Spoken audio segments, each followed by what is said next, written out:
Ah, l'Amiga. Au milieu des années 80, la guerre fait rage entre l'Amiga et son éternel concurrent, l'Atari ST. Dans le courrier des lecteurs des magazines et dans les cours de récré, leurs fans se jettent à la face les performances de leurs machines respectives et s'abreuvent d'insultes.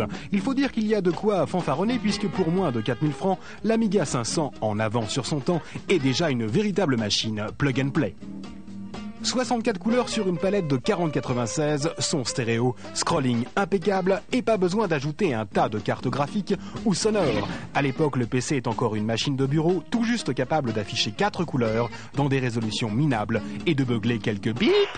Seul élément qui préfigure l'avenir, il est déjà hors de prix. La voie est donc libre pour l'Amiga qui fera le bonheur des joueurs avec une flopée de jeux au graphisme spectaculaire comme Defender of the Crown, Shadow of the Beast, Speedball 2, Barbarian et autres petites merveilles de jouabilité.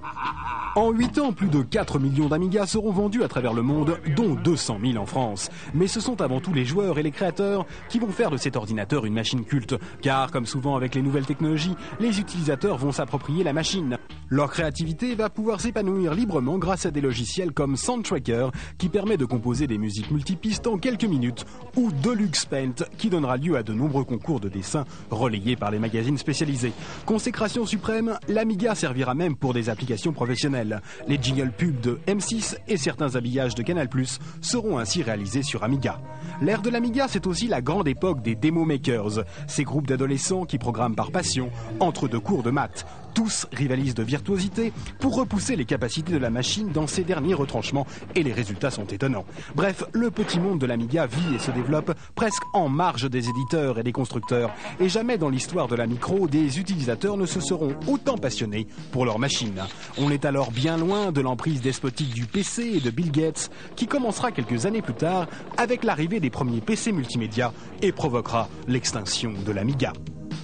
Pourtant, 10 ans après, des milliers de fans continuent d'évoquer leur machine avec enthousiasme et se retrouvent sur Internet pour s'échanger des infos, des démos et même des programmes. En France, des magazines comme Amiga Dreams ou Amiga News continuent de passionner un public de fidèles.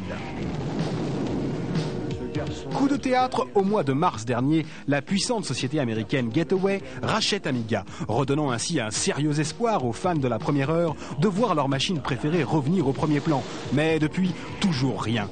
Alors en attendant, certains inconditionnels se contentent de bricoler des émulateurs qui permettent de rejouer sur PC un bon vieux hit qui firent la gloire de l'Amiga. Mais pour faire tourner correctement un émulateur Amiga et ses vieux jeux qui datent de 10 ans, il faut au moins un Pentium 166. Et encore, même les meilleures cartes sonores ont parfois du mal à suivre.